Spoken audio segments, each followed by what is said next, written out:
क्योंकि जब आप क्रिश्चियन होते हैं, जब आप मसीही बनते हैं, आपका शरीर जितना परमेश्वर के कामों के लिए इस्तेमाल होगा उतना ही परमेश्वर आपको आशीष देते हैं।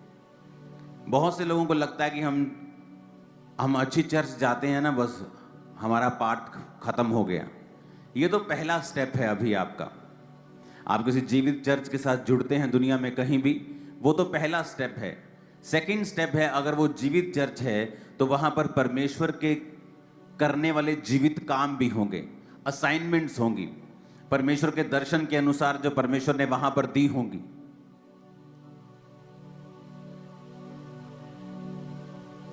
ये पीछे थोड़ा मैनर में रहो टेंट टीम।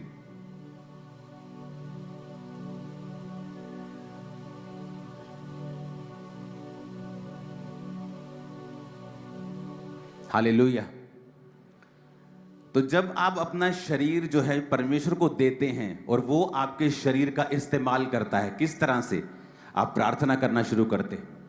आपको पता चलता है कि आप एक जीवित चर्च के एक मेंबर हैं, आप उसका एक हिस्सा हैं। और आप जब चर्च में जाते हैं तो उस हिसाब से परमेश्वर आपको प्रार्थना करने के लिए कहता है। और जब आप प्रेयर करना स्टार्ट करते हैं, परमेश्वर आपको बरकत देता है, क्योंकि यही आपके बुलाने का परमेश्वर का मकसद है। अगर आप बुलाए गए हैं तो वचन ये कहता है कि आप परमेश्वर के घर में लगाए जाएंगे, उसके घर में लगाए जाएंगे, रोपे जाएंगे और आपको पानी दिया जाएगा। जब आप परमेश्वर के घर में लगाए जाएंगे तो आपका फल जो है परमेश्वर के घर में आना चाहिए। यानी आपका जीवन, आपका गिफ्ट, आपकी ताकत, आपका सांसारिक गिफ्ट, सांसारिक पहुंच, हर एक चीज का फायदा परमेश्वर के घर को, परमेश्वर के राज्य को होना चाहिए। और यह मकसद होता है आपका जीवित चर्च के साथ जुड़ने का। क्योंकि अगर आप जीवित चर्च के साथ नहीं जुड़े होते तो वहां पर फिर जहां आप होते हैं वहां परमेश्वर का प्लान नहीं होता, वहां परमेश्वर का दर्शन नहीं होता। जब दर्शन नहीं होता, आपको उस हिसाब से होमवर्क नहीं मिलता, असाइनमेंट्स नहीं मिलती, काम नहीं मिलते। जब आप उस हिसाब से काम नहीं करते हैं तो आप क्रिश्चियन होते हुए भी वैसी बरकत, वैसी परमेश्वर के साथ निकटता को महसूस नहीं करते जैसी एक जीवित चर्च के साथ जुड़ा हुआ व्यक्ति करता है। कितने मेरी बात को समझ रहे हैं? इसीलिए सिर्फ आप जीवित चर्च जा रहे हैं ये इंपॉर्टेंट, सबसे इंपॉर्टेंट नहीं है। अब आप जीवित चर्च में चले गए, ये पहला स्टेप था। अब आपको आगे आना होता है। कोई इवेंजलिस्ट टीम में है, कोई काम कर रहा है, कोई बो रहा है, कोई प्रार्थना कर रहा है, कोई उपवास कर रहा है, और आपको परमेश्वर के कामों को, दर्शनों को जो परमेश्वर अपने दास को देता है या आपको देता है, इस विजन को, मिनिस्ट्री को देता है, उसके हिसाब से प्रार्थना करना, उसके हिसाब से उपवास रखना, उसके हिसाब से बोना, उसके हिसाब से अपने काम करने। अगर आपको कोई गिफ्ट है, आप सीए हैं, मैं ये बातें पहले बता चुका हूं, उस हिसाब से आप काम भी करते हैं, प्रार्थना भी करते हैं, दर्शन के साथ जुड़ते भी हैं, और फिर परमेश्वर आप पर बरकत देता है। क्योंकि फिर आप एक वैल्यूएबल मेंबर होते हैं उसके घर के। एक ऐसी गाड़ी बन जाते हैं जिसे अगर रोज एक ऑनर इस्तेमाल करता है तो वो उसकी टाइम पर सर्विस भी कराता है, वो उसको साफ भी रखता है, वो उसको बचा के भी रखता है। तो आपकी वैल्यू परमेश्वर की निगाहों में उतनी ही है जितना आप उसके राज्य के लिए काम करते हैं। आप उसके राज्य के लिए जितने मूल्यवान हैं, आपकी निगाह, परमेश्वर की निगाह में आपकी वैल्यू भी उतनी ही है। कितने मेरी बात को समझ रहे हैं?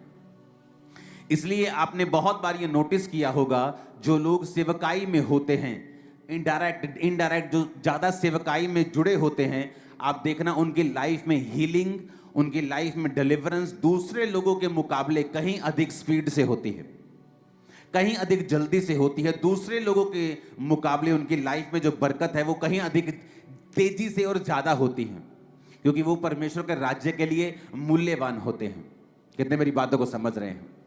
अब शैतान जब आपको धोखा देता है, वो आपको धोखा देता है झूठ के द्वारा।